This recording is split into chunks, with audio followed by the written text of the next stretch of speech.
ਵਾਹਿਗੁਰੂ ਸਾਹਿਬ JIO. ਫੁਰਮਾਨ ਤੇਰਾ ਸਿਰੈ ਉਪਰ, ਫਿਰ ਨਾ ਕਰਤ ਵਿਚਾਰ।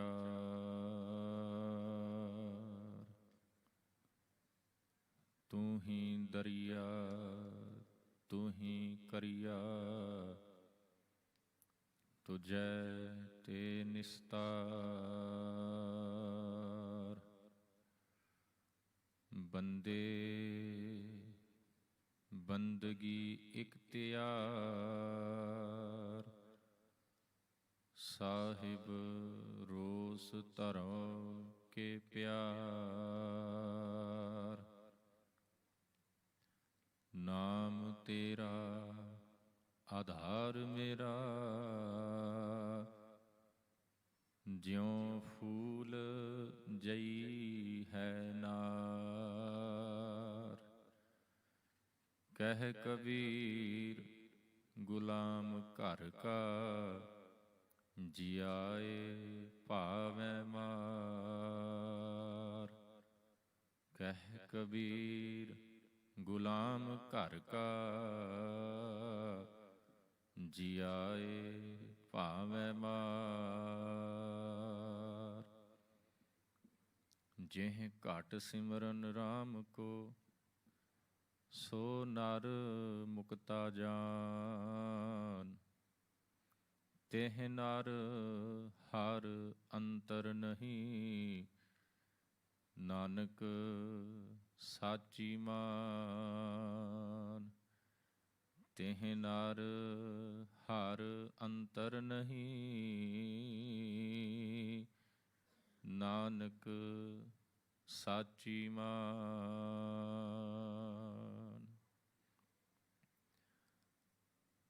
ਪਰਮ ਸਨਮਾਨਯੋਗ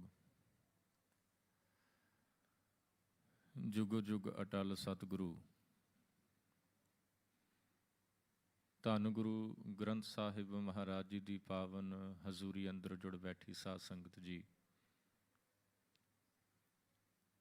ਸਤਿਗੁਰਾਂ ਦੀ ਅਪਾਰ ਕਿਰਪਾ ਸਦਕਾ ਹਜ਼ੂਰੀ ਵਿੱਚ ਸੱਜ ਕੇ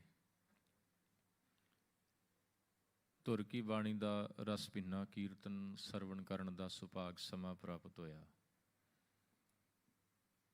ਆਓ ਸਾਧ ਸੰਗਤ, ਜਿੱਥੇ ਬੜੇ ਅਦਬ ਬੜੇ ਪਿਆਰ ਦੇ ਨਾਲ ਕੀਰਤਨ ਵਿੱਚ ਹਾਜ਼ਰੀ ਲਵਾਈ ਹੈ, ਉੱਥੇ ਕੁਝ ਕੁ ਸਮਾਂ ਜੋ ਧੰਨ ਗੁਰੂ ਤੇਗ ਬਹਾਦਰ ਮਹਾਰਾਜ ਜੀ ਦੇ ਪਾਵਨ ਸਲੋਕਾਂ ਦੀ ਵਿਚਾਰ ਚੱਲ ਰਹੀ ਹੈ, ਉਸ ਵਿਚਾਰ ਲੜੀ ਦੇ ਅਧੀਨ ਜੋ ਅੱਜ 43ਵਾਂ ਸ਼ਲੋਕ ਨੰਬਰ 43, ਜਿਹ ਘਟ ਸਿਮਰਨ ਰਾਮ ਕੋ, ਸੋ ਨਰ ਮੁਕਤਾ ਜਾਨ। ਤਿਹ ਨਰ ਹਰ ਅੰਤਰ ਨਹੀਂ, ਨਾਨਕ ਸਾਚੀ ਮਾਨ। ਸਾਹਿਬ ਜੀ ਕਹਿੰਦੇ, ਜਿਸ ਦੇ ਹਿਰਦੇ ਵਿੱਚ ਰੱਬ ਦਾ ਸਿਮਰਨ ਹੈ, ਬੰਦਗੀ ਹੈ, ਉਹ ਮੁਕਤ ਹੈ। ਉਹਦੇ ਵਿੱਚ ਤੇ ਰੱਬ ਦੇ ਵਿੱਚ ਫਰਕ ਕੋਈ ਨਹੀਂ। ਉਹ ਇੱਕ ਰੂਪ ਹੈ, ਪਰਮਾਤਮਾ ਦਾ ਰੂਪ ਹੋ ਗਿਆ ਉਹ ਇਨਸਾਨ ਜਿਹਦੇ ਹਿਰਦੇ 'ਚ ਰੱਬ ਦੀ ਬੰਦਗੀ ਵਸ ਗਈ, ਜਿਹੜਾ ਸਿਮਰਨ ਵਿੱਚ ਜੁੜ ਗਿਆ।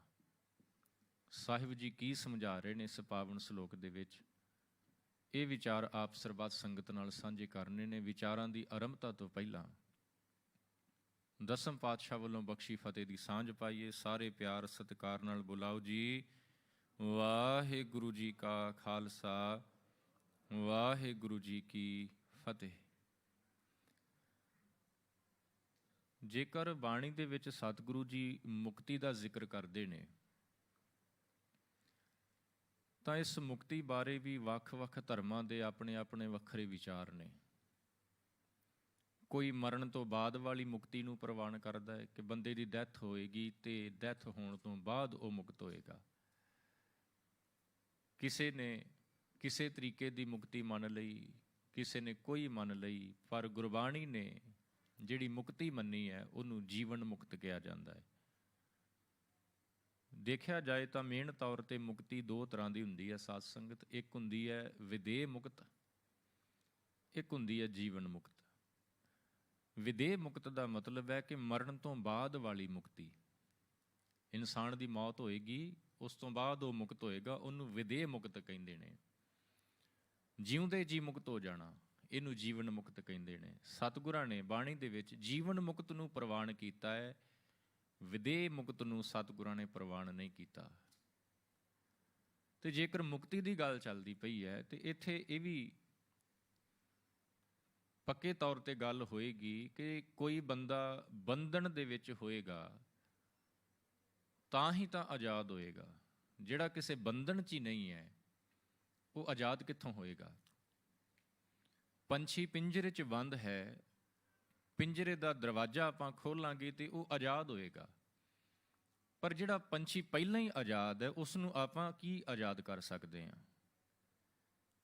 ਸੋ ਇਹ ਗੱਲ ਸਮਝ 'ਚ ਪੈਂਦੀ ਹੈ ਕਿ ਪਹਿਲਾਂ ਇਨਸਾਨ ਕਿਤੇ ਬੰਧਨ ਵਿੱਚ ਫਸ ਜਾਂਦਾ ਹੈ, ਕਿਸੇ ਕੈਦ ਵਿੱਚ ਫਸ ਜਾਂਦਾ ਹੈ, ਉਸ ਕੈਦ ਵਿੱਚੋਂ ਆਜ਼ਾਦ ਹੋਣਾ ਹੀ ਮੁਕਤੀ ਹੈ।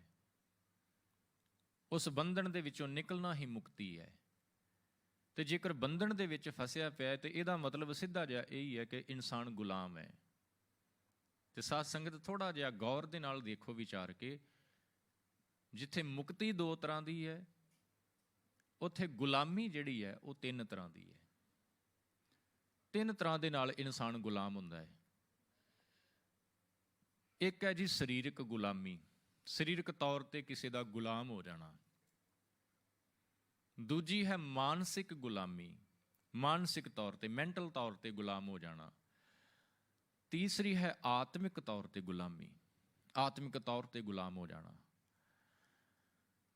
ਹੁਣ ਸਰੀਰਕ ਤੌਰ ਤੇ ਕਿਤੇ ਪੁਰਾਣਾ ਆਪਾਂ ਜਦੋਂ ਸਲੇਵ ਰੱਖੇ ਜਾਂਦੇ ਸੀ, ਗੁਲਾਮ ਪ੍ਰਥਾ, ਸਲੇਵਰੀ ਜਦੋਂ ਕਿਤੇ ਇਸ ਸੰਸਾਰ ਦੇ ਵਿੱਚ ਹੋਇਆ ਕਰਦੀ ਸੀ, ਉਹਨੂੰ ਆਪਾਂ ਜਦੋਂ ਪੜ੍ਹਦੇ ਹਾਂ ਜਾਂ ਕਿਤੇ ਸੁਣਿਆ ਜਾਂ ਕਿਤੇ ਦੇਖਿਆ ਤੇ ਇੱਕ ਇਮੇਜ, ਇੱਕ ਤਸਵੀਰ ਸਾਡੀ ਨਜ਼ਰ ਦੇ ਸਾਹਮਣੇ ਆ ਜਾਂਦੀ ਹੈ ਉਹਨਾਂ ਗੁਲਾਮਾਂ ਦੀ ਕਿਸ ਤਰ੍ਹਾਂ ਦੀ ਹਾਲਤ ਹੋਇਆ ਕਰਦੀ ਸੀ। ਬੜੀ ਤਰਸਯੋਗ ਹਾਲਤ, ਬੜੇ ਤਸੀਹੇ ਉਹਨਾਂ ਗੁਲਾਮਾਂ ਨੂੰ ਦਿੱਤੇ ਜਾਂਦੇ ਸੀ। ਤੇ ਉਹ ਗੁਲਾਮ ਜਿਹੜੇ ਹੋਇਆ ਕਰਦੇ ਸੀ, ਜਿਸ ਗੁਲਾਮ ਨੂੰ ਖਰੀਦ ਲਿਆ ਜਾਂਦਾ ਸੀ ਉਸ ਗੁਲਾਮ ਦੇ ਉੱਤੇ ਮਾਲਕ ਦਾ ਪੂਰਾ ਹੱਕ ਹੋ ਜਾਂਦਾ ਸੀ। ਮਾਲਕ ਕਹੇਗਾ ਤੇ ਗੁਲਾਮ ਖਾਏਗਾ, ਮਾਲਕ ਕਹੇਗਾ ਤੇ ਗੁਲਾਮ ਪੀਏਗਾ, ਮਾਲਕ ਕਹੇਗਾ ਤੇ ਗੁਲਾਮ ਸੌਵੇਗਾ, ਮਾਲਕ ਕਹੇਗਾ ਤੇ ਗੁਲਾਮ ਕਿਤੇ ਬਾਹਰ ਜਾਏਗਾ, ਨਹੀਂ ਤੇ ਨਹੀਂ। ਮਾਲਕ ਦੀ ਆਗਿਆ ਤੋਂ ਬਾਹਰ ਨਹੀਂ ਜਾ ਸਕਦਾ ਗੁਲਾਮ। ਜੋ ਮਾਲਕ ਨੇ ਦੇ ਦਿੱਤਾ ਉਹੀ ਉਸ ਨੂੰ ਖਾਣਾ ਪਏਗਾ, ਕੋਈ ਸਵਾਲ ਨਹੀਂ। ਜੋ ਮਿਲ ਗਿਆ ਉਹੀ ਖਾਣਾ ਪਏਗਾ। ਇਹ ਗੁਲਾਮ ਦੀ ਬੜੀ ਤਰਸਯੋਗ ਹਾਲਤ ਹੋਇਆ ਕਰਦੀ ਸੀ। ਸਰੀਰਕ ਤੌਰ ਤੇ ਗੁਲਾਮੀ। ਸਰੀਰਕ ਗੁਲਾਮੀ ਦੇ ਨਾਲੋਂ ਖਤਰਨਾਕ ਹੈ ਮਾਨਸਿਕ ਗੁਲਾਮੀ, ਮਾਨਸਿਕ ਤੌਰ ਤੇ ਗੁਲਾਮ ਹੋ ਜਾਣਾ। ਅੱਜ ਭਾਵੇਂ ਅਸੀਂ ਸਰੀਰਕ ਤੌਰ ਤੇ ਗੁਲਾਮ ਨਹੀਂ, ਸਰੀਰਕ ਤੌਰ ਤੇ ਆਪਾਂ ਸਾਰੇ ਇੰਡੀਪੈਂਡੈਂਟ ਹਾਂ, ਆਜ਼ਾਦ ਹਾਂ, ਪਰ ਇਹ ਦੁੱਖ ਦੇ ਨਾਲ ਕਹਿਣਾ ਪੈਂਦਾ ਹੈ ਕਿ ਮੋਸਟ ਆਫ ਅਸੀਂ ਜਿਹੜੇ ਹਾਂ ਮਾਨਸਿਕ ਤੌਰ ਤੇ ਜ਼ਰੂਰ ਗੁਲਾਮ ਹੋਏ ਪਏ ਹਾਂ। ਤੇ ਜਿਹੜੀ ਮਾਨਸਿਕ ਗੁਲਾਮੀ ਹੈ ਨਾ, ਇਹ ਬੜੀ ਖਤਰਨਾਕ ਹੋਇਆ ਕਰਦੀ ਹੈ ਸਾਧ ਸੰਗਤ। ਸਿੰਗਾਪੁਰ ਜਿੱਥੇ ਆਪਾਂ ਰਹਿ ਰਹੇ ਹਾਂ, ਇਸ ਨੂੰ ਜਿੱਥੇ ਸੰਸਾਰ ਦੇ ਜਿਹੜੇ ਬਾਕੀ ਦੇਸ਼ ਨੇ ਉਹਨਾਂ ਦੇ ਨਾਲੋਂ ਬਹੁਤ ਵਧੀਆ ਗਿਣਿਆ ਗਿਆ। ਬੜਾ ਇੱਕ ਪਹਿਲੇ ਕਿ ਦੂਜੇ ਨੰਬਰ ਤੇ ਸਿੰਗਾਪੁਰ ਆਉਂਦਾ ਹੈ। ਤੇ ਇਹ ਕਹਿ ਲਈਏ ਕਿ ਵੈਲ ਐਜੂਕੇਟਡ ਲੋਕ ਇੱਥੇ ਵਸਦੇ ਨੇ ਜੀ। ਪਰ ਮਾਫ਼ ਕਰਨਾ ਸਾਧ ਸੰਗਤ, ਜੇ ਕਿਸੇ ਦਾ ਦਿਲ ਦੁਖੇ ਤੇ ਮੈਂ ਪਹਿਲਾਂ ਮੁਆਫੀ ਮੰਗ ਲਵਾਂ। ਹਾਂ, ਵਸਦੇ ਨੇ ਇੱਥੇ ਵੈਲ ਐਜੂਕੇਟਡ ਲੋਕ, ਪਰ ਫਿਰ ਵੀ ਅਸੀਂ ਕਿਤੇ ਨਾ ਕਿਤੇ ਮਾਨਸਿਕ ਤੌਰ ਤੇ ਗੁਲਾਮ ਹੋ ਚੁੱਕੇ ਹਾਂ। ਇਹ ਮਾਨਸਿਕ ਗੁਲਾਮੀ ਜਿਹੜੀ ਹੈ ਨਾ, ਮੈਂ ਐਗਜ਼ਾਮਪਲਸ ਦੇਵਾਂਗਾ ਇਤਿਹਾਸ ਦੇ ਵਿੱਚੋਂ। ਦਿੱਲੀ ਦੇ ਉੱਤੇ ਤੈਮੂਰ ਖਾਨਦਾਨ ਦਾ ਰਾਜ ਰਿਹਾ, ਤੈਮੂਰ ਖਾਨਦਾਨ ਦਾ ਰਾਜ ਰਿਹਾ ਦਿੱਲੀ ਦੇ ਉੱਤੇ। ਤੈਮੂਰ ਨੂੰ ਹਰਾਉਣ ਵਾਲਾ, ਤੈਮੂਰ ਨੂੰ ਹਰਾ ਕੇ ਦਿੱਲੀ ਦੇ ਉੱਤੇ ਕਬਜ਼ਾ ਕਰਨ ਵਾਲਾ ਹੈ ਗੁਲਾਮ ਕਾਦਰ ਰੋਹਿਲਾ। ਗੁਲਾਮ ਕਾਦਰ ਰੋਹਿਲਾ ਉਹ ਤੈਮੂਰ ਨੂੰ ਹਰਾਉਂਦਾ ਹੈ ਤੇ ਦਿੱਲੀ ਦੇ ਉੱਤੇ ਕਬਜ਼ਾ ਉਹਦਾ ਹੋ ਜਾਂਦਾ ਹੈ। ਹੁਣ ਜਦੋਂ ਉਹ ਦਿੱਲੀ ਦੇ ਉੱਤੇ ਕਬਜ਼ਾ ਕਰ ਲਿਆ ਜੀ, ਉਹਨੇ ਦਿੱਲੀ ਦਾ ਬਾਦਸ਼ਾਹ ਬਣ ਗਿਆ ਉਹ। ਤੇ ਇੱਕ ਦਿਨ ਉਹ ਆਪਣੇ ਵਜ਼ੀਰ ਨੂੰ ਪੁੱਛਦਾ ਹੈ, ਵਜ਼ੀਰ ਨੂੰ ਪੁੱਛਦਾ, ਕਹਿੰਦਾ ਮੇਰੇ ਮਨ ਦੇ ਵਿੱਚ ਇਹ ਕਿਤੇ ਨਾ ਕਿਤੇ ਡਰ ਬੈਠਾ ਹੋਇਆ ਕਿ ਕਿਤੇ ਇਹ ਜਿਹੜਾ ਰਾਜ, ਇਹ ਦਿੱਲੀ ਦਾ ਤਖਤ ਮੈਨੂੰ ਮਿਲਿਆ ਨਾ, ਇਹ ਕਿਤੇ ਮੇਰੇ ਕੋਲੋਂ ਖੁੱਸ ਨਾ ਜਾਵੇ, ਕਿਤੇ ਗਵਾਚ ਨਾ ਜਾਵੇ। ਮੈਂ ਕੀ ਐਸਾ ਕਰਾਂ ਕਿ ਇਹ ਰਾਜ ਮੇਰੇ ਕੋਲੋਂ ਹਮੇਸ਼ਾ ਹੀ ਰਵੇ।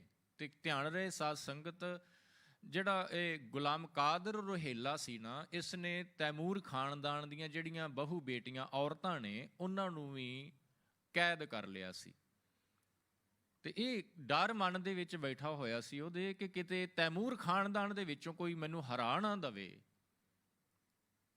ਤੇ ਉਹਨੇ ਵਜ਼ੀਰ ਦੇ ਨਾਲ ਸਲਾਹ ਕੀਤੀ ਤੇ ਵਜ਼ੀਰ ਨੇ ਉਹਨੂੰ ਇੱਕ ਐਡਵਾਈਸ ਦਿੱਤੀ, ਇੱਕ ਸਲਾਹ ਦਿੱਤੀ। ਕਹਿੰਦਾ ਵੀ ਇਦਾਂ ਕਰ, ਇੱਕ ਸਵਾਂਗ ਰਚ, ਇੱਕ ਇਦਾਂ ਕਰ ਕਿ ਤੂੰ ਨਾਟਕ ਕਰ ਇੱਕ ਛੋਟਾ ਜਿਹਾ।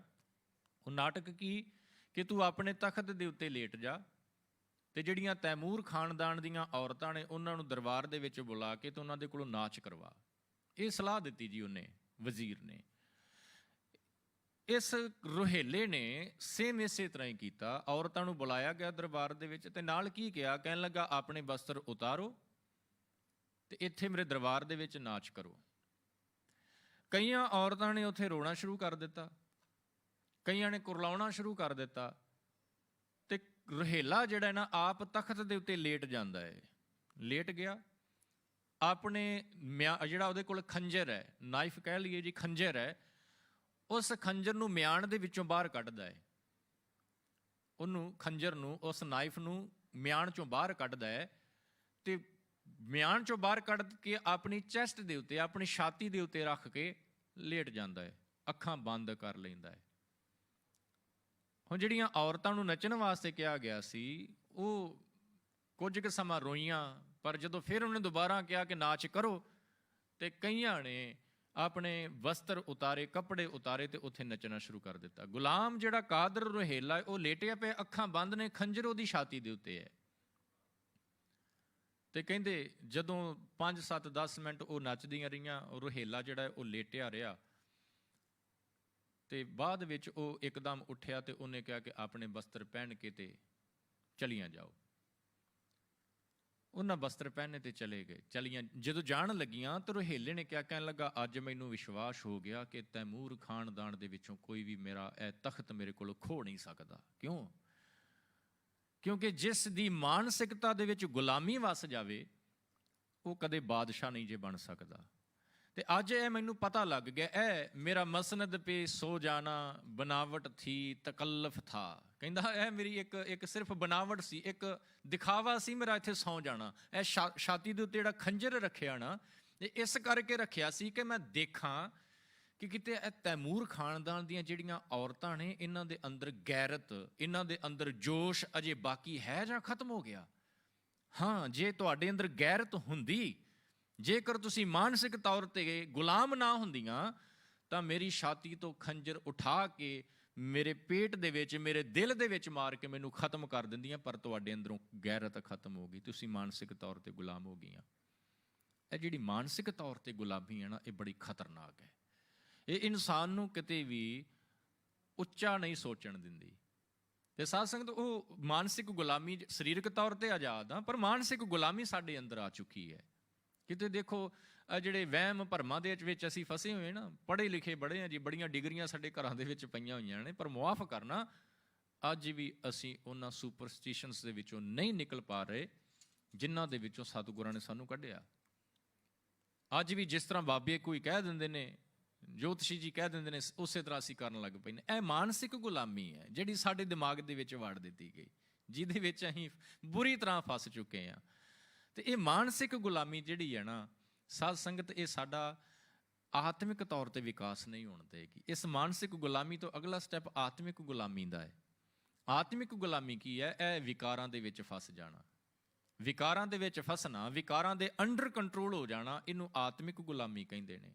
ਤੇ ਖਿਆਲ ਕਰਿਓ, ਜਿਸ ਮੁਕਤੀ ਦੀ ਗੱਲ ਸਤਿਗੁਰੂ ਜੀ ਅੱਜ ਇਸ ਪਾਵਨ ਸ਼ਲੋਕ ਦੇ ਵਿੱਚ ਕਰਦੇ ਪਏ ਨੇ ਨਾ, ਉਸ ਮੁਕਤੀ ਦਾ ਭਾਵ ਇਕੱਲਾ ਸਰੀਰਕ ਤੌਰ ਤੇ ਮੁਕਤੀ ਨਹੀਂ ਹੈ, ਆਜ਼ਾਦੀ ਨਹੀਂ ਹੈ, ਇਕੱਲੀ ਮਾਨਸਿਕ ਤੌਰ ਤੇ ਆਜ਼ਾਦੀ ਨਹੀਂ ਹੈ, ਇਕੱਲੀ ਆਤਮਿਕ ਤੌਰ ਤੇ ਆਜ਼ਾਦੀ ਨਹੀਂ ਹੈ। ਸਤਿਗੁਰੂ ਜੀ ਕਹਿੰਦੇ, ਭਲਿਆ ਤੂੰ ਪਰਮਾਤਮਾ ਦੀ ਯਾਦ ਵਿੱਚ ਜੁੜ।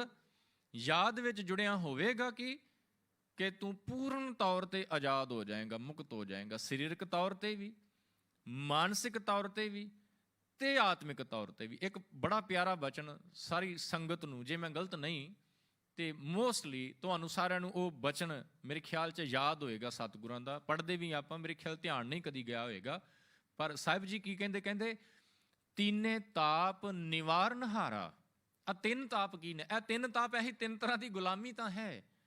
ਸਰੀਰਕ ਰੋਗ, ਮਾਨਸਿਕ ਰੋਗ, ਆਤਮਿਕ ਰੋਗ, ਇਹ ਗੁਲਾਮੀ ਤਾਂ ਹੈ। ਸਤਿਗੁਰੂ ਜੀ ਕਹਿੰਦੇ ਇਹ ਤੀਨੇ ਤਾਪ ਨਿਵਾਰਨ ਹਾਰਾ, ਦੁੱਖ ਹੰਤਾ ਸੁਖ ਰਾਸ, ਤਾ ਕੋ ਵਿਗਣ ਨਾ ਕੋਊ ਲਾਗੈ, ਜਾ ਕੀ ਪ੍ਰਭ ਆਗੇ ਅਰਦਾਸ। ਕਹਿੰਦੇ ਤੂੰ ਯਾਦ ਵਿੱਚ ਜੁੜਤਾ ਸੀ, ਜਿਹ ਘਟ ਸਿਮਰਨ ਰਾਮ ਕੋ, ਸੋ ਨਰ ਮੁਕਤਾ ਜਾਣ। ਜਿਹਦੇ ਹਿਰਦੇ ਵਿੱਚ ਪ੍ਰਮਾਤਮਾ ਦੀ ਬੰਦਗੀ ਆ ਗਈ, ਜਿਹੜਾ ਸਿਮਰਨ ਵਿੱਚ ਜੁੜ ਗਿਆ, ਜਿਸ ਨੇ ਹੱਥ ਜੋੜ ਕੇ ਰੱਬ ਦੇ ਅੱਗੇ ਅਰਦਾਸ ਕਰ ਦਿੱਤੀ ਕਿ ਮੇਰੇ ਮਾਲਕ ਮੇਰੀ ਝੋਲੀ ਦੇ ਵਿੱਚ ਆਪਣੀ ਬੰਦਗੀ ਦੀ ਦਾਤ ਪਾ, ਸਾਹਿਬ ਜੀ ਕਹਿੰਦੇ ਉਹਦੇ ਇਹ ਤਿੰਨੇ ਤਾਪ, ਇਹ ਤਿੰਨੇ ਤਰ੍ਹਾਂ ਦੀ ਗੁਲਾਮੀ ਖਤਮ ਹੋ ਗਈ, ਉਹ ਆਜ਼ਾਦ ਹੋ ਗਿਆ ਪੂਰਨ ਤੌਰ ਤੇ। ਇੱਕ ਵਚਨ ਮੈਂ ਸਾਂਝਾ ਕਰਾਂ ਬਾਣੀ ਚੋਂ, ਸਾਹਿਬ ਜੀ ਕਹਿੰਦੇ ਜਦੋਂ ਤੱਕ ਇਹ ਗੁਲਾਮ ਹੈ, ਭਾਵੇਂ ਉਹ ਸਰੀਰਕ ਤੌਰ ਤੇ ਹੋਵੇ, ਮਾਨਸਿਕ ਤੌਰ ਤੇ ਹੋਵੇ, ਭਾਵੇਂ ਆਤਮਿਕ ਤੌਰ ਤੇ ਹੋਵੇ, ਇਹ ਕਦੇ ਵੀ ਆਤਮਿਕ ਜੀਵਨ ਦੀ ਬੁਲੰਦੀ ਨੂੰ, ਹਾਈ ਲੈਵਲ ਤੇ ਪਹੁੰਚ ਨਹੀਂ ਸਕਦਾ। ਵਚਨ ਬੜਾ ਪਿਆਰਾ ਐਗਜ਼ਾਮਪਲ ਦੇ ਥਰੂ ਸਾਹਿਬ ਜੀ ਨੇ ਸਮਝਾਇਆ। ਕਹਿੰਦੇ ਜਿਸ ਤਰ੍ਹਾਂ ਦੇਖੋ ਪੰਛੀ ਦਾ ਆਂਡਾ ਹੈ, ਆਂਡਾ, ਐਗ ਪੰਛੀ ਦਾ, ਉਸ ਆਂਡੇ ਦੇ ਵਿੱਚੋਂ, ਆਂਡੇ ਦੇ ਵਿੱਚ ਬੱਚਾ ਹੈ ਜੀ, ਪਲਦਾ ਪਿਆ ਹੈ ਅੰਦਰ। ਜਦੋਂ ਤੱਕ ਉਹ ਆਂਡਾ ਟੁੱਟੇਗਾ ਨਹੀਂ, ਉਦੋਂ ਤੱਕ ਉਹ ਪੰਛੀ ਦਾ ਜਿਹੜਾ ਬੱਚਾ ਹੈ ਨਾ ਬਾਹਰ ਨਹੀਂ ਨਿਕਲ ਸਕਦਾ। ਆਂਡਾ ਟੁੱਟੇਗਾ ਤੇ ਬਾਹਰ ਨਿਕਲੇਗਾ, ਫਿਰ ਕੁਝ ਸਮੇਂ ਵਿੱਚ ਉਹਦੇ ਪੰਖ ਆ ਜਾਂਦੇ ਨੇ, ਹੌਲੀ ਹੌਲੀ ਉਹ ਉੱਡਣਾ ਸ਼ੁਰੂ ਕਰ ਦਿੰਦਾ ਹੈ। ਸਤਿਗੁਰੂ ਜੀ ਕਹਿੰਦੇ ਕਿ ਇਨਸਾਨ ਜਿਹੜਾ ਹੈ ਨਾ, ਇਹ ਇੱਦਾਂ ਕਹਿ ਲਈਏ ਕਿ ਵਹਿਮਾਂ ਭਰਮਾਂ ਦੇ ਆਂਡੇ ਦੇ ਵਿੱਚ ਕੈਦ ਹੋਇਆ ਪਿਆ ਜੀ, ਗੁਲਾਮ ਹੋਇਆ ਪਿਆ, ਮਾਨਸਿਕ ਗੁਲਾਮੀ। ਇਹ ਵਹਿਮਾਂ ਭਰਮਾਂ ਦੇ ਆਂਡੇ ਦੇ ਵਿੱਚ, ਐਗ ਦੇ ਵਿੱਚ ਗੁਲਾਮ ਹੋਇਆ ਪਿਆ ਹੈ, ਫਸਿਆ ਪਿਆ ਹੈ। ਤੇ ਜਦੋਂ ਤੱਕ ਇਹ ਆਂਡਾ ਨਹੀਂ ਨਾ ਤੋੜਦਾ, ਉਦੋਂ ਤੱਕ ਇਹ ਇਨਸਾਨ ਆਤਮਿਕ ਜੀਵਨ ਦਾ ਸਫ਼ਰ ਸਟਾਰਟ ਕਰ ਹੀ ਨਹੀਂ ਸਕਦਾ। ਬਚਨ ਬੜਾ ਪਿਆਰਾ ਜੀ, ਸਾਹਿਬ ਜੀ ਦਾ ਕਹਿਣ ਲੱਗੇ, ਫੂਟੋ ਆਂਡਾ ਭਰਮ ਕਾ। ਉਹ ਆਂਡਾ ਟੁੱਟਣਾ ਕਿਵੇਂ? ਇਹ ਮਾਨਸਿਕ ਤੌਰ ਤੇ ਆਜ਼ਾਦ ਕਿਵੇਂ ਹੋਵਾਂਗੇ? ਆਤਮਿਕ ਤੌਰ ਤੇ ਆਜ਼ਾਦੀ ਸਾਨੂੰ ਵਿਕਾਰਾਂ ਦੇ ਕੋਲੋਂ ਕਿਵੇਂ ਮਿਲੇਗੀ? ਸਾਹਿਬ ਜੀ ਕਹਿੰਦੇ ਕਰਨਾ ਕੀ ਪਏਗਾ? ਫੂਟੋ ਆਂਡਾ ਭਰਮ ਕਾ, ਮਨੈ ਭਇਆ ਪ੍ਰਗਾਸ, ਕਾਟੀ ਬੇਰੀ ਪਗਾਂ ਤੇ, ਗੁਰ ਕੀਨੀ ਬੰਦ ਖਲਾਸ। ਕਰਨਾ ਕੀ ਪਏਗਾ ਜੀ? ਕਿ ਇੱਕ ਐਫਰਟ ਕਰਨਾ ਪਏਗਾ, ਗੁਰੂ ਦੇ ਕੋਲ ਆਣ ਕੇ ਮੰਗ ਮੰਗਣੀ ਪਏਗੀ ਕਿ ਮੈਨੂੰ ਦਾਤ ਦੇ ਬੰਦਗੀ ਦੀ। ਤੇ ਜਦੋਂ ਗੁਰੂ ਦੇ ਕੋਲੋਂ ਇਹ ਦਾਤ ਮੰਗ ਲਈ, ਤੇ ਫਿਰ ਗੁਰੂ ਨੇ ਕੀ ਕਰਨਾ ਹੈ ਕਿ ਇਹ ਜਿਹੜੇ ਬੰਧਨਾਂ ਦੇ ਵਿੱਚ ਅਸੀਂ ਫਸੇ ਪਏ ਹਾਂ, ਪੈਰਾਂ ਦੇ ਵਿੱਚ ਜੰਜੀਰਾਂ ਵੱਜੀਆਂ ਪਈਆਂ ਨੇ, ਵਹਿਮਾਂ ਭਰਮਾਂ ਦੇ ਆਂਡੇ ਦੇ ਵਿੱਚ ਕੈਦ ਹੋਏ ਪਏ ਹਾਂ, ਭਰਮਾਂ ਦੇ ਵਿੱਚ ਫਸੇ ਪਏ ਹਾਂ, ਗੁਰੂ ਨੇ ਇਹ ਸਾਰੇ ਹੀ ਭਰਮ ਜਿਹੜੇ ਨੇ ਇਹ ਤੋੜ ਦੇਣੇ। ਇਹ ਆਂਡਾ ਜਿਹਦੇ ਵਿੱਚ ਆਪਾਂ ਕਹਿ ਦੇਣਾ ਜੀ, ਇਹ ਗੁਰੂ ਨੇ ਕਿਰਪਾ ਕਰਕੇ ਇਸ ਆਂਡੇ ਨੂੰ ਤੋੜ ਦੇਣਾ ਤੇ ਇਹਦੇ ਵਿੱਚੋਂ ਸਾਨੂੰ ਆਜ਼ਾਦ ਕਰ ਦੇਣਾ। ਤੇ ਜਿਸ ਦਿਨ ਆਜ਼ਾਦ ਹੋ ਗਏ ਗੁਰੂ ਕਿਰਪਾ ਦੇ ਨਾਲ, ਜਿਸ ਦਿਨ ਅਸੀਂ ਮਾਨਸਿਕ ਤੌਰ ਤੇ ਆਜ਼ਾਦ ਹੋ ਗਏ, ਸਾਹਿਬ ਜੀ ਕਹਿੰਦੇ ਫਿਰ ਹੋਏਗਾ ਕਿ ਜਿਸ ਤਰ੍ਹਾਂ ਪੰਛੀ ਬੱਚਾ ਜਿਹੜਾ ਬਾਹਰ ਨਿਕਲਣ ਤੋਂ ਬਾਅਦ ਕੁਝ ਦਿਨਾਂ 'ਚ ਹੀ ਉਹਦੇ ਪੰਖ ਆ ਜਾਂਦੇ ਨੇ ਤੇ ਕੁਝ ਸਮੇਂ 'ਚ ਉਹ ਉੱਡਣਾ ਸ਼ੁਰੂ ਕਰ ਦਿੰਦਾ ਨਾ ਆਕਾਸ਼ ਦੇ ਵਿੱਚ, ਬਿਲਕੁਲ ਉਸੇ ਤਰ੍ਹਾਂ ਜਦੋਂ ਇਹ ਭਰਮਾਂ ਦਾ ਆਂਡਾ ਟੁੱਟੇਗਾ, ਉਹਦੇ ਵਿੱਚੋਂ ਆਜ਼ਾਦ ਹੋਵਾਂਗੇ, ਫਿਰ ਕੁਝ ਹੀ ਸਮੇਂ ਵਿੱਚ ਕਮਾਈ ਕਰਦਿਆਂ ਕਰਦਿਆਂ ਆਤਮਿਕ ਜੀਵਨ ਦੀਆਂ ਬੁਲੰਦੀਆਂ ਜਿਹੜੀਆਂ ਨੇ ਉਹ ਛੋਹਣੀਆਂ ਸਟਾਰਟ ਕਰ ਦੇਵਾਂਗੇ। ਪਰ ਉਦੋਂ ਤੱਕ ਨਹੀਂ ਜਦੋਂ ਤੱਕ ਅਸੀਂ ਇਹਨਾਂ ਵਹਿਮਾਂ ਭਰਮਾਂ ਦੀ ਕੈਦ ਦੇ ਵਿੱਚ ਫਸੇ ਪਏ ਹਾਂ। ਸਤਿਗੁਰੂ ਜੀ ਕਹਿੰਦੇ, ਗੁਰੂ ਹਰਗੋਬਿੰਦ ਸਾਹਿਬ ਮਹਾਰਾਜ ਨੂੰ ਬੰਦੀ ਛੋੜ ਦਾਤਾ ਕਿਹਾ ਜਾਂਦਾ ਹੈ ਨਾ ਜੀ। ਬੰਦੀ ਛੋੜ, ਬੰਦੀ ਦਾ ਮਤਲਬ ਹੈ ਜੀ ਕੈਦ, ਛੋੜ ਦਾ ਮਤਲਬ ਹੈ ਜੀ ਕੈਦ ਵਿੱਚੋਂ ਆਜ਼ਾਦ ਕਰਵਾਉਣ ਵਾਲਾ। ਗੁਰੂ ਹਰਗੋਬਿੰਦ ਸਾਹਿਬ ਮਹਾਰਾਜ ਜਿਹੜੇ ਨੇ, ਤੁਹਾਨੂੰ ਪਤਾ ਹੈ ਕਿ 52 ਰਾਜਿਆਂ ਨੂੰ, 52 ਜਿਹੜੇ ਕਿੰਗ ਰਾਜੇ ਸੀ, ਉਹਨਾਂ ਨੂੰ ਗਵਾਲੀਅਰ ਦੇ ਕਿਲੇ ਵਿੱਚੋਂ ਆਜ਼ਾਦ ਕਰਾਉਂਦੇ ਪਏ ਨੇ, ਸਰੀਰਕ ਤੌਰ ਤੇ ਆਜ਼ਾਦ ਕਰਾ ਰਹੇ ਨੇ। ਜੇ ਗੁਰੂ ਸਰੀਰਕ ਤੌਰ ਤੇ ਆਜ਼ਾਦ ਕਰਾ ਰਿਹਾ ਹੈ, ਜੇ ਗੁਰੂ ਵਿੱਚ ਇੰਨੀ ਸਮਰੱਥਾ ਹੈ ਕਿ ਉਹ ਸਰੀਰਕ ਤੌਰ ਤੇ ਆਜ਼ਾਦ ਕਰਵਾ ਸਕਦਾ ਹੈ, ਤੇ ਸਾਧ ਸੰਗਤ ਇਹ ਮਨ ਦੇ ਵਿੱਚ ਕਿਤੇ ਵਹਿਮ ਨਾ ਰਹੇ, ਗੁਰੂ ਮਾਨਸਿਕ ਤੌਰ ਤੇ ਵੀ ਆਜ਼ਾਦ ਕਰਾਉਂਦਾ ਹੈ ਤੇ ਆਤਮਿਕ ਤੌਰ ਤੇ ਵੀ ਆਜ਼ਾਦੀ ਬਖਸ਼ਦਾ ਜੀ। ਸਿਰਫ ਕਰਨਾ ਕੀ ਪਏਗਾ? ਜਿਵੇਂ ਉਹਨਾਂ ਰਾਜਿਆਂ ਨੇ ਗੁਰੂ ਦਾ ਸਹਾਰਾ ਲਿਆ, ਉਹਨਾਂ ਨੂੰ ਵਿਸ਼ਵਾਸ ਸੀ ਨਾ, ਗੁਰੂ ਦੇ ਉੱਤੇ ਬੱਝ ਗਿਆ ਕਿ ਇਹ ਗੁਰੂ ਤੋਂ ਇਲਾਵਾ ਸਾਨੂੰ ਇਸ ਕੈਦ ਦੇ ਵਿੱਚੋਂ ਬਾਹਰ ਕੋਈ ਨਹੀਂ ਜੇ ਕੱਢ ਸਕਦਾ। ਸ਼ਾਇਦ ਤੁਹਾਨੂੰ ਪਤਾ ਹੋਵੇ, ਗਵਾਲੀਅਰ ਦਾ ਕਿਲਾ ਐਸਾ ਕਿਲਾ ਜਿੱਥੇ ਸ਼ਾਹੀ ਕੈਦੀ ਰੱਖੇ ਜਾਂਦੇ ਸੀ, ਆਮ ਕੋਈ ਚੋਰ ਨਹੀਂ ਉੱਥੇ ਰੱਖੇ ਜਾਂਦੇ, ਰਾਜੇ ਮਹਾਰਾਜ ਜਿਹੜੇ ਸ਼ਾਹੀ ਕੈਦੀ ਸੀ ਉਹੀ ਉਸ ਕਿਲੇ ਦੇ ਵਿੱਚ ਕੈਦ ਕੀਤੇ ਜਾਂਦੇ ਸੀ। ਤੇ ਉਸ ਕਿਲੇ ਦੇ ਵਿੱਚੋਂ ਜਿਹੜਾ ਇੱਕ ਵਾਰ ਕੈਦੀ ਚਲਾ ਗਿਆ ਉੱਥੇ, ਜਿਉਂਦਾ ਕਦੇ ਬਾਹਰ ਨਹੀਂ ਸੀ ਨਿਕਲਿਆ, ਕਦੇ ਨਹੀਂ ਸੀ ਬਾਹਰ ਨਿਕਲਿਆ ਉੱਥੋਂ। ਤੇ ਜਦੋਂ ਗੁਰੂ ਹਰਗੋਬਿੰਦ ਸਾਹਿਬ ਉੱਥੇ ਪਹੁੰਚਦੇ ਨੇ ਤੇ ਇਹਨਾਂ ਰਾਜਿਆਂ ਦੇ ਅੰਦਰ ਇੱਕ ਆਸ ਦੀ ਕਿਰਨ ਪੈਦਾ ਹੁੰਦੀ ਹੈ, ਇੱਕ ਆਸ ਪੈਦਾ ਹੁੰਦੀ ਹੈ ਕਿ ਗੁਰੂ ਕਿਰਪਾ ਕਰਕੇ ਸਾਨੂੰ ਬਚਾ ਸਕਦਾ, ਨਹੀਂ ਤੇ ਆਸ ਕੋਈ ਨਹੀਂ। ਤੇ ਸਤਿਗੁਰਾਂ ਨੇ ਉਹਨਾਂ ਨੂੰ ਉੱਥੋਂ ਰਿਹਾ ਕਰਵਾਇਆ। ਤੇ ਜੇ ਗੁਰੂ ਰਿਹਾ ਕਰਾ ਸਕਦਾ ਹੈ ਸੰਸਾਰਿਕ ਬੰਧਨਾਂ ਦੇ ਵਿੱਚੋਂ, ਇੱਕ ਕੈਦ ਦੇ ਵਿੱਚੋਂ, ਤੇ ਗੁਰੂ 'ਚ ਇੰਨੀ ਸਮਰੱਥਾ ਹੈ ਕਿ ਉਹ ਮਾਨਸਿਕ ਗੁਲਾਮੀ ਵੀ ਕੱਟ ਸਕਦਾ ਹੈ ਤੇ ਆਤਮਿਕ ਤੌਰ ਤੇ ਵੀ ਸਾਨੂੰ ਆਜ਼ਾਦ ਕਰਵਾ ਸਕਦਾ ਹੈ। ਤੇ ਜਦੋਂ ਆਜ਼ਾਦ ਹੋ ਗਏ ਨਾ ਜੀ, ਗੁਰੂ ਨੇ ਕਿਰਪਾ ਕਰ ਦਿੱਤੀ, ਆਜ਼ਾਦ ਹੋ ਗਏ, ਤੇ ਫਿਰ ਆਪਾਂ ਗੁਲਾਮ ਬਣਨਾ ਹੈ, ਫਿਰ ਆਪਾਂ ਗੁਲਾਮ ਬਣਨਾ ਹੈ। ਪਰ ਗੁਲਾਮ ਹੁਣ ਬਣਨਾ ਕਿਹਦਾ ਹੈ? ਬਾਣੀ 'ਚੋਂ ਦਰਸ਼ਨ ਕਰਿਓ, ਭਗਤ ਕਬੀਰ ਜੀ ਦਾ ਸ਼ਬਦ ਤੁਸੀਂ ਜੇਕਰ ਸੁਣਿਆ, ਧਿਆਨ ਦੇ ਨਾਲ ਖਿਆਲ ਗਿਆ ਹੋਵੇ ਤੇ ਵਿਚਾਰ ਕੇ ਦੇਖੋ। ਕਬੀਰ ਸਾਹਿਬ ਕਹਿੰਦੇ ਨੇ, ਕਹਿੰਦੇ ਫੁਰਮਾਨ ਤੇਰਾ ਸਿਰਹਿ ਉਪਰ ਫਿਰ ਨਾ ਕਰਤ ਵਿਚਾਰ, ਤੁਹੀਂ ਦਰਿਆ ਤੁਹੀਂ ਕਰਿਆ ਤੁਝੈ ਤੈ ਨਿਸਤਾਰ, ਬੰਦੇ ਬੰਦਗੀ ਇਖਤਿਆਰ ਸਾਹਿਬ ਰੋਸ ਧਰੋਂ ਕੇ ਪਿਆਰ। ਕਹਿੰਦੇ ਜਿਹੜੀ ਅੰਤਲੀ ਪੰਕਤੀ ਹੈ ਇਹਦੇ ਵਿੱਚ ਕੀ ਕਹਿੰਦੇ ਨੇ ਕਬੀਰ ਸਾਹਿਬ? ਕਹਿੰਦੇ ਕਹਿ ਕਬੀਰ ਗੁਲਾਮ ਕਰ ਕਾ, ਰੱਬ ਨੂੰ ਕਹਿੰਦੇ ਪਏ ਨੇ, ਕਹਿੰਦੇ ਮੇਰੇ ਮਾਲਕ ਮੈਂ ਸੰਸਾਰਿਕ ਗੁਲਾਮੀ ਛੱਡ ਦਿੱਤੀ ਹੈ, ਤੂੰ ਕਿਰਪਾ ਕੀਤੀ, ਮੈਂ ਆਜ਼ਾਦ ਹੋ ਗਿਆ ਉੱਥੋਂ, ਤੇ ਹੁਣ ਮੈਂ ਤੇਰਾ ਗੁਲਾਮ ਹੋ ਗਿਆ, ਹੁਣ ਮੈਂ ਤੇਰਾ ਗੁਲਾਮ ਹੋ ਗਿਆ, ਤੇ ਕਿਰਪਾ ਕਰ, ਮੈਂ ਤੇਰਾ ਗੁਲਾਮ ਬਣ ਗਿਆ। ਜੀ ਆਏ ਭਾਵੇਂ ਮਾਰ ਤੂੰ, ਹੁਣ ਮੈਨੂੰ ਭਾਵੇਂ ਮਾਰ ਦੇ ਤੇ ਭਾਵੇਂ ਮੈਨੂੰ ਰੱਖ ਲੈ, ਕਿਉਂਕਿ ਮੈਂ ਤੇਰਾ ਗੁਲਾਮ ਆ। ਗੁਰੂ ਨਾਨਕ ਸਾਹਿਬ ਨੇ ਵੀ ਕਿਹਾ, ਜਦੋਂ ਆਪਾਂ ਸ਼ਬਦ ਪੜ੍ਹਦੇ ਹਾਂ ਨਾ ਜੀ, ਬੜਾ ਪਿਆਰਾ ਸ਼ਬਦ ਹੈ ਗੁਰੂ ਨਾਨਕ ਸਾਹਿਬ ਦਾ, ਕਹਿੰਦੇ ਮਾਂ ਲਾਲੀ ਪਿਓ ਲਾਲਾ ਮੇਰਾ, ਹਉ ਲਾਲੇ ਕਾ ਜਾਇਆ, ਲਾਲੀ ਨਾਚੈ ਲਾਲਾ ਗਾਵੇ, ਭਗਤ ਕਰੋ ਤੇਰੀ ਰਾਇਆ। ਇਸ ਸ਼ਬਦ ਦੇ ਵਿੱਚ ਗੁਰੂ ਨਾਨਕ ਸਾਹਿਬ ਆਪਣੇ ਆਪ ਨੂੰ ਪਰਮਾਤਮਾ ਦਾ ਗੁਲਾਮ ਕਹਿੰਦੇ ਨੇ। ਕਹਿੰਦੇ ਮੁੱਲ ਖਰੀਦੀ ਲਾਲਾ ਗੋਲਾ, ਮੇਰਾ ਨਾਮ ਸੁਭਾਗਾ, ਗੁਰ ਕੀ ਬਚਨੀ ਹਾਟ ਬਿਕਾਨਾ, ਜਿਤ ਲਾਇਆ ਤਿਤ ਲਾਗਾ। ਕਹਿੰਦੇ ਮੇਰੇ ਮਾਲਕ ਮੈਂ ਤੇਰਾ ਗੁਲਾਮ ਬਣ ਗਿਆ। ਗੁਰ ਕੀ ਬਚਨੀ ਹਾਟ ਬਿਕਾਨਾ, ਗੁਰੂ ਦੇ ਬਚਨ ਦੇ ਰਾਹੀਂ ਮੈਂ ਆਪਣਾ ਆਪ ਗੁਰੂ ਨੂੰ ਵੇਚ ਦਿੱਤਾ ਹੈ, ਮੈਂ ਗੁਰੂ ਦਾ ਗੁਲਾਮ ਹੋ ਗਿਆ। ਤੇ ਹੁਣ ਜੇਕਰ ਗੁਲਾਮ ਬਣ ਗਿਆ, ਪੀਐ ਤਾਂ ਪਾਣੀ ਆਣੀ ਮੀਰਾ, ਖਾਹੇ ਤਾਂ ਪੀਸਣ ਜਾਓ, ਪੱਖਾ ਫੇਰੀ ਪੈਰ ਮਲੋਵਾਂ, ਜਪਤ ਰਹਾ ਤੇਰਾ ਨਾਮ, ਲੂਣ ਹਰਾਮੀ ਨਾਨਕ ਲਾਲਾ ਬਖਸ਼ੈ ਤੁਧ ਵਡਿਆਈ। ਕਹਿੰਦੇ ਮੈਂ ਗਰੀਬ ਜਿਹਾ ਤੇਰਾ ਗੁਲਾਮ ਆ, ਤੇ ਜੇ ਤੂੰ ਰਹਿਮਤ ਕਰੇ ਤਾਂ ਤੇਰੀ ਕਿਰਪਾ ਹੈ। ਭਾਈ ਗੁਰਦਾਸ ਜੀ ਨੂੰ ਪੁੱਛੋ, ਭਾਈ ਸਾਹਿਬ ਜੀ ਗੁਲਾਮ ਕਿਵੇਂ ਬਣਿਆ ਜਾਂਦਾ ਹੈ? ਤੇ ਭਾਈ ਸਾਹਿਬ ਜੀ ਪਤਾ ਕੀ ਕਹਿੰਦੇ? ਕਹਿੰਦੇ ਗੱਲਾਂ ਦੇ ਨਾਲ ਨਹੀਂ ਜੀ ਬਣਿਆ ਜਾਣਾ। ਇਹ ਨਹੀਂ ਕਿ ਮੈਂ ਅੱਗੇ ਹੱਥ ਜੋੜ ਕੇ ਕਹਿ ਦੇਵਾਂ ਕਿ ਸਤਿਗੁਰੂ ਜੀ ਮੈਂ ਤੁਹਾਡਾ ਗੁਲਾਮ ਹੋ ਗਿਆ, ਤੁਸੀਂ ਜਿੱਦਾਂ ਚਾਹੋ, ਨਹੀਂ, ਗੱਲਾਂ ਦੇ ਨਾਲ ਨਹੀਂ ਕਹਿੰਦੇ ਬਣਿਆ ਜਾਣਾ, ਕੁਝ ਕਰਕੇ ਦਿਖਾਉਣਾ ਪੈਣਾ। ਕੀ ਕਰਨਾ ਪਏਗਾ? ਕਹਿੰਦੇ ਮੁਰਦਾ ਹੋਏ ਮੁਰੀਦ ਨਾ ਗੱਲੀ ਹੋਵਣਾ, ਸਾਵਰ ਸਿਦਕ ਸ਼ਹੀਦ ਭਰਮ ਭਉ ਖੋਵਣਾ, ਗੋਲਾ ਮੁੱਲ ਖਰੀਦ ਕਾਰੇ ਜੋਬਣਾ। ਆਪਣਾ ਆਪ ਵੇਚਣਾ ਪਏਗਾ ਗੁਰੂ ਨੂੰ, ਆਪਣਾ ਆਪ ਵੇਚਣਾ। ਵੇਚਣ ਦਾ ਮਤਲਬ ਇਹ ਨਹੀਂ ਕਿ ਗੁਰੂ ਦੇ ਪਾਸੋਂ ਆਪਾਂ ਪੈਸੇ ਮੰਗੀਏ, ਸਤਿਗੁਰੂ ਜੀ ਮੈਂ ਵੇਚਦਾ, ਤੁਹਾਨੂੰ ਮੈਨੂੰ ਦਿਓ, ਕੀ ਦਿੰਦੇ? ਨਹੀਂ, ਆਪਣਾ ਵੇਚਣ ਦਾ ਮਤਲਬ ਇੱਥੇ ਸਰੈਂਡਰ ਕਰ ਦੇਣਾ, ਆਪਣਾ ਆਪ ਸਮਰਪਿਤ ਕਰ ਦੇਣਾ ਗੁਰੂ ਨੂੰ। ਕਹਿੰਦੇ ਗੋਲਾ ਮੁੱਲ ਖਰੀਦ ਕਾਰੇ ਜੋਬਣਾ, ਨਾ ਤਿਸ ਭੁੱਖ ਨਾ ਨੀਂਦ, ਨਾ ਤਿਸ ਭੁੱਖ ਨਾ ਨੀਂਦ, ਖਾਣਾ ਸੋਵਣਾ। ਕਹਿੰਦੇ ਪੀਹਣ ਹੋਏ ਜਦੀਦ ਪਾਣੀ ਢੋਵਣਾ। ਇਹ ਜਿਹੜੀਆਂ ਗੱਲਾਂ ਭਾਈ ਗੁਰਦਾਸ ਜੀ ਕਰਦੇ ਪਏ ਨੇ ਨਾ ਜੀ, ਕਹਿੰਦੇ ਜਦੋਂ ਤੂੰ ਗੁਰੂ ਦਾ ਗੁਲਾਮ ਹੋ ਗਿਆ, ਫਿਰ ਗੁਰੂ ਜਿਸ ਕਾਰਜ ਦੇ ਵਿੱਚ ਤੈਨੂੰ ਲਾਉਂਦਾ ਤੂੰ ਕਰ, ਗੁਰੂ ਜੋ ਤੈਨੂੰ ਹੁਕਮ ਕਰਦਾ ਤੂੰ ਕਮਾ। ਜਿਸ ਤਰ੍ਹਾਂ ਗੁਲਾਮ ਕਰਿਆ ਕਰਦੇ ਸੀ, ਮਾਲਕ ਦੇ ਹੁਕਮ ਦੇ ਵਿੱਚ ਚੱਲਦੇ ਸੀ, ਤੇ ਜਦੋਂ ਇਹ ਕਮਾਈ ਕਰੇਗਾ ਨਾ, ਫਿਰ ਕੀ ਹੋਏਗਾ? ਅੰਤਲੀਆਂ ਪੰਕਤੀਆਂ ਵਿੱਚ ਜਾ ਕੇ ਭਾਈ ਸਾਹਿਬ ਜੀ ਕਹਿੰਦੇ ਨੇ, ਕਹਿੰਦੇ ਦਰ ਦਰਵੇਸ਼ ਰਸੀਦ ਪਿਰਮ ਰਸ ਭੋਵਨਾ, ਤੇ ਚੰਦ ਮੁਬਾਰਕ ਈਦ, ਚੰਦ ਮੁਬਾਰਕ ਈਦ ਪੁੱਗ ਖਲੋਵਣਾ। ਕਹਿੰਦੇ ਜਿਵੇਂ ਇਸਲਾਮ ਦੇ ਵਿੱਚ ਜਦੋਂ ਈਦ ਦਾ ਚੰਦ ਅਸਮਾਨ ਦੇ ਵਿੱਚ ਆਉਂਦਾ ਹੈ ਤੇ ਸਾਰੇ ਉਹਨੂੰ ਨਮਸਕਾਰਾਂ ਕਰਦੇ ਨੇ, ਦਰਸ਼ਨ ਕਰਦੇ ਨੇ ਉਹਦੇ ਚੰਦ ਦਾ। ਜਦੋਂ ਈਦ ਦਾ ਚੰਦ ਚੜ੍ਹਦਾ ਹੈ, ਕਹਿੰਦੇ ਤੂੰ ਈਦ ਦੇ ਚੰਦ ਵਾਂਗ ਪੁੱਗ ਜਾਏਗਾ, ਪੂਰਾ ਹੋ ਜਾਏਗਾ। ਪੂਰਾ ਹੋਣ ਦਾ ਮਤਲਬ ਗੁਰੂ ਤੈਨੂੰ ਆਤਮਿਕ ਤੌਰ ਤੇ ਇੰਨਾ ਉੱਚਾ ਕਰ ਦੇਗਾ ਕਿ ਗੁਰੂ ਦੀ ਨਜ਼ਰ ਦੇ ਵਿੱਚ ਤੂੰ ਪ੍ਰਵਾਨ ਹੋ ਜਾਏਗਾ, ਤੇਰਾ ਜੀਵਨ ਸਫਲ ਹੋ ਜਾਏਗਾ।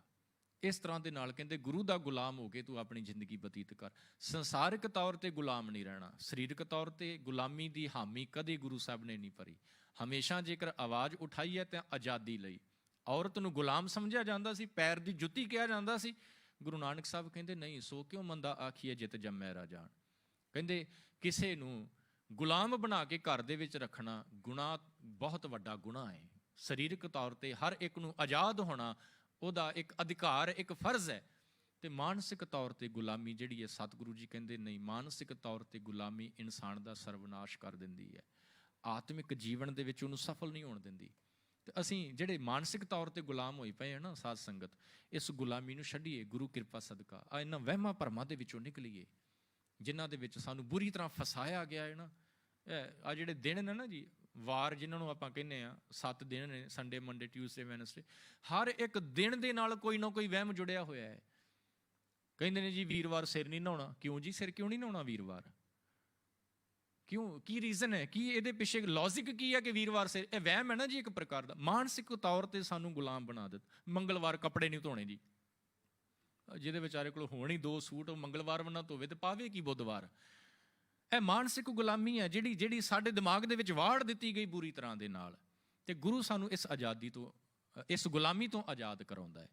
ਗੁਰੂ ਨੇ ਤੇ ਆਵਾਜ਼ ਦਿੱਤੀ ਹੈ ਜੀ, ਉੱਚੀ ਉੱਚੀ ਹੋਕਾ ਦੇ ਕੇ। ਸਤਿਗੁਰੂ ਜੀ ਕਹਿੰਦੇ ਨਹੀਂ, ਮੁਕਤ ਹੋਣਾ ਹੈ। ਇਹ ਜਿਹੜੇ ਬੰਧਨ ਨੇ ਨਾ, ਇਹਨਾਂ ਸਾਰਿਆਂ ਤੋਂ ਆਜ਼ਾਦ ਹੋਣਾ ਹੈ। ਤੇ ਆਜ਼ਾਦ ਤਾਂ ਹੀ ਹੋਵਾਂਗੇ ਜਿਹੜਾ ਆਜ਼ਾਦ ਹੋ ਗਿਆ ਨਾ ਜੀ। ਗੁਰੂ ਤੇਗ ਬਹਾਦਰ ਮਹਾਰਾਜ ਤਰੀਕਾ ਦੱਸਦੇ ਪਏ ਨੇ ਜੀ ਸ਼ਲੋਕ ਦੇ ਵਿੱਚ, ਕਹਿੰਦੇ ਜਿਹ ਘਟ ਸਿਮਰਨ ਰਾਮ ਕੋ, ਜਿਹੜਾ ਇਸ ਰਾਮ ਦਾ, ਇਸ ਮਾਲਕ ਦਾ ਗੁਲਾਮ ਬਣ ਗਿਆ, ਸੋ ਨਰ ਮੁਕਤਾ ਜਾਣ, ਉਹ ਮੁਕਤ ਹੈ। ਉਹ ਸਰੀਰਕ ਤੌਰ ਤੇ ਵੀ ਆਜ਼ਾਦ ਹੈ, ਮਾਨਸਿਕ ਤੌਰ ਤੇ ਵੀ ਆਜ਼ਾਦ ਹੈ, ਆਤਮਿਕ ਤੌਰ ਤੇ ਵੀ ਆਜ਼ਾਦ ਹੈ। ਤੇ ਫਿਰ ਜਦੋਂ ਜਿਹੜਾ ਇਸ ਤਰ੍ਹਾਂ ਦਾ ਹੋ ਗਿਆ, ਗੁਰੂ ਸਾਹਿਬ ਕਹਿੰਦੇ ਤਿਹ ਨਰ ਹਰ ਅੰਤਰ ਨਹੀਂ, ਦੋਨਾਂ ਦੇ ਵਿੱਚ, ਰੱਬ ਦੇ ਵਿੱਚ ਤੇ ਰੱਬ ਦੇ ਪਿਆਰੇ ਦੇ ਵਿੱਚ ਅੰਤਰ ਨਹੀਂ, ਕੋਈ ਡਿਫਰੈਂਸ ਨਹੀਂ, ਕੋਈ ਫਰਕ ਨਹੀਂ ਹੈ, ਇੱਕ ਰੂਪ ਹੋ ਗਏ ਨੇ। ਤਿਹ ਨਰ ਹਰ ਅੰਤਰ ਨਹੀਂ, ਨਾਨਕ ਸਾਚੀ ਮਨ ਹਰ ਕਾ ਸੇਵਕ, ਸੋ ਹਰ ਜਿਹਾ ਭੇਦ ਨਾ ਜਾਣੋ ਮਾਨਸ ਦੇਹਾ, ਜਿਉਂ ਜਲ ਤਰੰਗ ਉੱਠੇ ਬਹੁ ਭਾਂਤੀ, ਫਿਰ ਸਲਲ ਸਲਲ ਸਮਾਇੰਦਾ। ਪਾਣੀ ਦੇ ਵਿੱਚੋਂ ਵੇਵਜ਼ ਉੱਠਦੀਆਂ ਨੇ, ਪਾਣੀ 'ਚ ਹੀ ਸਮਾ ਜਾਂਦੀਆਂ ਨੇ, ਇੱਕੋ ਹੀ ਰੂਪ ਹੈ, ਪਾਣੀ ਦਾ ਰੂਪ ਹੋ ਜਾਂਦੇ ਨੇ ਵੇਵਜ਼। ਪਾਣੀ ਜਿਹੜਾ ਉੱਠਿਆ ਹੈ ਸਮੁੰਦਰ ਦੇ ਵਿੱਚ ਵੇਵ ਰੂਪ ਦੇ ਵਿੱਚ, ਪਾਣੀ ਤਾਂ ਹੈ, ਉੱਠ ਕੇ ਫਿਰ ਉਹਦੇ ਵਿੱਚ ਸਮਾ ਜਾਂਦਾ ਹੈ। ਜਿਹੜਾ ਮਾਲਕ ਦਾ ਗੁਲਾਮ ਹੋ ਗਿਆ, ਬੰਦਗੀ ਕਰਦਾ, ਗੁਰੂ ਦਾ ਹੁਕਮ, ਮਾਲਕ ਦਾ ਹੁਕਮ ਕਮਾਉਂਦਿਆਂ ਕਮਾਉਂਦਿਆਂ ਉਹਦਾ ਰੂਪ ਹੋ ਜਾਂਦਾ ਹੈ। ਫਿਰ ਹਰ ਹਰ ਜਨ ਦੁਈ ਏਕ ਹੈ, ਬਿਵ ਵਿਚਾਰ ਕਛ ਨਾ ਹੈ, ਫਰਕ ਕੋਈ ਨਹੀਂ ਰਹਿ ਜਾਂਦਾ। ਤੇ ਇੱਥੋਂ ਤੱਕ ਪਹੁੰਚਣਾ ਸਾਡੀ ਡੈਸਟੀਨੇਸ਼ਨ ਹੈ, ਜੋ ਸਤਿਗੁਰੂ ਜੀ ਸਾਨੂੰ ਸਮਝਾਉਂਦੇ ਨੇ ਵਾਰ-ਵਾਰ ਬਾਣੀ 'ਚ। ਸਾਹਿਬ ਜੀ ਕਹਿੰਦੇ ਤੂੰ ਗੁਲਾਮੀ 'ਚੋਂ ਬਾਹਰ ਨਿਕਲ। ਮਾਨਸਿਕ ਗੁਲਾਮੀ ਦੀ ਇੱਕ ਛੋਟੀ ਜੀ ਗੱਲ ਮੈਂ ਕਹਿ ਕੇ, ਟਾਈਮ ਭਾਵੇਂ ਹੋ ਗਿਆ, ਮੈਂ ਜ਼ਿਕਰ ਜ਼ਰੂਰ ਕਰਾਂ। ਕਹਿੰਦੇ ਨੇ ਨਾ, ਕੋਈ ਬੰਦਾ ਜਾ ਰਿਹਾ ਸੀ, 3 ਉਹਦੇ ਕੋਲ ਨਾ ਗਧੇ ਨੇ, ਡੋਂਕੀ, 3 ਗਧੇ ਨੇ, ਲੈ ਕੇ ਜਾ ਰਹੇ ਉਹਨਾਂ ਨੂੰ। ਤੇ ਇੱਕ ਤਲਾਬ ਆਇਆ, ਪਾਣੀ ਦਾ ਤਲਾਬ, ਇੱਕ ਪੌਂਡ ਆਇਆ, ਪੌਂਡ ਆਈ ਕੋਲੋਂ ਲੰਘਦਾ ਪਿਆ, ਗਰਮੀਆਂ ਦਾ ਮੌਸਮ, ਤੇ ਸੋਚਿਆ ਕਿ ਚੱਲ ਇਸ਼ਨਾਨ ਕਰ ਲਈਏ। ਤੇ ਇਸ਼ਨਾਨ ਕਰਨ ਵਾਸਤੇ ਹੁਣ ਉਹਨਾਂ ਜਿਹੜੇ ਉਹ ਖੋਤੇ ਨੇ, ਉਹਨਾਂ ਨੂੰ ਬੰਨ੍ਹਣਾ ਹੈ ਉਹਨੇ। ਦਰਖਤ ਨਜ਼ਰੀ ਪਿਆ, ਦਰਖਤ ਦੇ ਕੋਲ ਜਾ ਕੇ ਬੰਨਣ, 2 ਰੱਸੀਆਂ ਨੇ, ਖੋਤੇ 3 ਨੇ, ਡੋਂਕੀ 3 ਨੇ, ਰੱਸੀਆਂ, ਰੋਪਸ 2 ਨੇ ਬੰਨਣ ਵਾਸਤੇ। ਤੇ ਹੁਣ ਸੋਚੀ ਜਾ ਰਿਹਾ ਕਿ ਕਰਾਂ ਕੀ, ਇੱਕ ਖੁੱਲਾ ਰਹਿ ਗਿਆ ਤੇ ਉਹ ਚਲਾ ਜਾਏਗਾ ਕਿਤੇ, ਉਹਨੇ ਫੜਿਆ ਨਹੀਂ ਜਾਣਾ। ਤੇ ਇੰਨੇ ਨੂੰ ਕੋਈ ਸਿਆਣਾ ਬੰਦਾ ਕੋਲੋਂ ਲੰਘਦਾ ਪਿਆ ਸੀ, ਕਹਿੰਦਾ ਕੀ ਸੋਚਦਾ ਪਿਆ ਹੈ? ਕਹਿੰਦਾ ਪ੍ਰੋਬਲਮ ਖੜੀ ਹੋ ਗਈ, ਮੈਂ ਇਸ਼ਨਾਨ ਕਰਨਾ, ਨਹਾਉਣਾ ਹੈ, ਰੱਸੀਆਂ ਮੇਰੇ ਕੋਲ, ਰੋਪਸ ਮੇਰੇ ਕੋਲ 2 ਨੇ, ਖੋਤੇ ਡੋਂਕੀ ਮੇਰੇ 3 ਨੇ, ਦੋਵਾਂ ਨੂੰ ਤਾਂ ਮੈਂ ਬੰਨ੍ਹ ਦੇਵਾਂਗਾ, ਇੱਕ ਖੁੱਲਾ ਰਹਿ ਜਾਣਾ, ਇਹ ਚਲਾ ਨਾ ਜਾਵੇ ਕਿਤੇ। ਉਹ ਕਹਿੰਦਾ ਇੱਦਾਂ ਕਰ, 2 ਨੂੰ ਤੂੰ ਬੰਨ੍ਹ, ਤੇ ਤੀਜੇ ਨੂੰ ਜਿਸ ਤਰ੍ਹਾਂ ਤੂੰ ਪਹਿਲੇ 2 ਨੂੰ ਬੰਨਿਆ ਨਾ, ਉਸੇ ਤਰ੍ਹਾਂ ਸਿਰਫ ਐਕਟਿੰਗ ਕਰ ਉਹਦੇ ਸਾਹਮਣੇ ਆ ਕੇ ਕਿ ਮੈਂ ਬੰਨ੍ਹਦਾ ਪਿਆ ਤੈਨੂੰ, ਬਸ ਹੋਰ ਕੁਛ ਨਹੀਂ ਕਰਨਾ। ਐਕਟਿੰਗ ਕਰਕੇ ਤੂੰ ਉਹਦੇ ਗਲ ਦੇ ਵਿੱਚ ਰੱਸਾ ਪਾਇਆ, ਰੱਸਾ ਪਾ ਕੇ ਦਰਖਤ ਦੇ ਨਾਲ ਤੂੰ ਉਹਨੂੰ ਟਾਈ ਕਰ ਦਿੱਤਾ। ਉਹਨੇ ਉੱਦਾਂ ਹੀ ਕੀਤਾ ਜੀ, ਉਹ ਕਰਕੇ ਨਹਾਉਣ ਚਲਾ ਗਿਆ। ਤੇ ਕਮਾਲ ਦੀ ਗੱਲ, ਉਹ ਨਹਾ ਕੇ ਬਾਹਰ ਆ ਗਿਆ, ਖੋਤਾ ਉੱਥੇ ਦਾ ਉੱਥੇ ਹੀ ਖਲੋਤਾ ਹੈ। ਤੇ ਜਦੋਂ ਉਹਨੇ ਪਹਿਲੇ 2 ਜਿਹੜੇ ਖੋਤੇ ਜਿਨ੍ਹਾਂ ਨੂੰ ਐਕਚੁਅਲੀ ਬੰਨਿਆ ਸੀ, ਉਹਨਾਂ ਨੂੰ ਖੋਲ ਕੇ ਤੁਰ ਪਿਆ, ਤੇ ਉਹ ਖੋਤਾ ਉੱਥੇ ਦੇ ਉੱਥੇ ਖਲੋਤਾ ਹੈ। ਉਹ ਬੜੀ ਕੋਸ਼ਿਸ਼ ਕਰੇ, ਬੜੀਆਂ ਆਵਾਜ਼ਾਂ ਮਾਰੇ, ਚੱਲ ਚੱਲ ਚੱਲ, ਉਹ ਚੱਲੇ ਹੀ ਨਾ। ਤੇ ਇੰਨੇ ਨੂੰ ਨਾ ਜੀ ਉਹ ਬੰਦਾ ਜਿਹੜਾ ਗਿਆ ਸੀ ਫਿਰ ਵਾਪਸ ਆਉਂਦਾ ਪਿਆ ਸੀ। ਕਹਿੰਦਾ ਕੀ ਹੋਇਆ ਹੁਣ? ਕਹਿੰਦਾ ਮੇਰਾ ਖੋਤਾ ਨਹੀਂ ਤੁਰਦਾ ਪਿਆ, ਪਤਾ ਨਹੀਂ ਕੀ ਹੋ ਗਿਆ ਇਹਨੂੰ। ਕਹਿੰਦਾ ਇਹਨੂੰ ਖੋਲਿਆ ਹੀ, ਕਹਿੰਦਾ ਇਹਨੂੰ ਖੋਲਿਆ ਹੀ। ਕਹਿੰਦਾ ਮੈਂ ਸਮਝਿਆ ਨਹੀਂ। ਕਹਿੰਦਾ ਇਹਨੂੰ ਤੂੰ ਬੰਨਿਆ ਸੀ ਨਾ? ਕਹਿੰਦਾ ਨਹੀਂ, ਮੇਰੇ ਕੋਲ ਤਾਂ ਰੱਸੀ ਕੋਈ ਨਹੀਂ ਸੀ। ਕਹਿੰਦਾ ਤੈਨੂੰ ਪਤਾ ਨਾ, ਤੇਰੇ ਕੋਲ ਰੱਸੀ ਨਹੀਂ ਸੀ, ਇਹਨੂੰ ਨਹੀਂ ਪਤਾ। ਜਿਸ ਤਰ੍ਹਾਂ ਇਹਨੂੰ ਬੰਨਿਆ ਸੀ ਉਸੇ ਤਰ੍ਹਾਂ ਖੋਲ, ਤੁਰੇਗਾ। ਤੇ ਵਾਕਿਆ ਹੀ ਜਿਸ ਤਰ੍ਹਾਂ ਨੇ ਐਕਟਿੰਗ ਕਰਕੇ ਉਹਨੂੰ ਬੰਨਿਆ ਸੀ ਨਾ, ਉਸੇ ਤਰ੍ਹਾਂ ਐਕਟਿੰਗ ਕਰਕੇ ਖੋਲਿਆ ਤੇ ਖੋਤਾ ਪਿੱਛੇ ਲੱਗ ਕੇ ਤੁਰ ਪਿਆ। ਅਸੀਂ ਵੀ ਬਸ ਇਸੇ ਤਰ੍ਹਾਂ ਇਸ ਗੁਲਾਮੀ ਦੇ ਵਿੱਚ ਮਾਨਸਿਕ ਤੌਰ ਤੇ ਵੱਜੇ ਪਏ ਆ। ਗੁਰੂ ਦੀ ਕਿਰਪਾ ਦੇ ਨਾਲ ਹੀ ਖੁੱਲ੍ਹ ਸਕਦੇ ਆ, ਵੈਸੇ ਕੋਈ ਤਰੀਕਾ ਨਹੀਂ ਜੇ ਹੈਗਾ ਖੁੱਲ੍ਹਣ ਦਾ। ਉੱਥੇ ਦੀ ਉੱਥੇ ਖਲੋਤੇ ਰਵਾਂਗੇ, ਖਲੋਤੇ ਆ ਨਾ ਜੀ। ਮਨ ਨਹੀਂ ਟਿਕਦਾ, ਬਾਣੀ ਦੇ ਅਰਥ ਸਮਝ ਨਹੀਂ ਆਉਂਦੇ। ਕਿਉਂ ਨਹੀਂ ਆਉਂਦੇ? ਮਾਨਸਿਕ ਤੌਰ 'ਤੇ ਗੁਲਾਮ ਆ। ਅਤੇ ਜਿਸ ਦਿਨ ਇਹ ਮਾਨਸਿਕ ਗੁਲਾਮੀ ਖੁੱਲ੍ਹ ਗਈ ਨਾ, ਫਿਰ ਅਰਥ ਵੀ ਸਮਝ ਆਉਣ ਲੱਗ ਪੈਣੇ ਨੇ, ਫਿਰ ਮਨ ਵੀ ਟਿਕਣ ਲੱਗ ਪੈਣਾ। ਗੁਰੂ ਕਿਰਪਾ ਕਰੇ ਕਿਤੇ ਇਹ ਜਿਹੜੀ ਬਖਸ਼ਿਸ਼ ਸਤਿਗੁਰਾਂ ਨੇ ਸਲੋਕ 'ਚ ਕੀਤੀ ਹੈ, ਇਹ ਪ੍ਰਤੱਖ ਤੌਰ 'ਤੇ ਇਸ ਦਾ ਰੂਪ ਅਸੀਂ ਹੋ ਸਕੀਏ ਜੀ। ਹੋਈਆਂ ਭੁੱਲਾਂ ਦੀ ਖਿਮਾ ਬਖਸ਼ ਲੈਣਾ ਜੀ। ਵਾਹਿਗੁਰੂ ਜੀ ਕਾ ਖਾਲਸਾ, ਵਾਹਿਗੁਰੂ ਜੀ ਕੀ ਫਤਿਹ।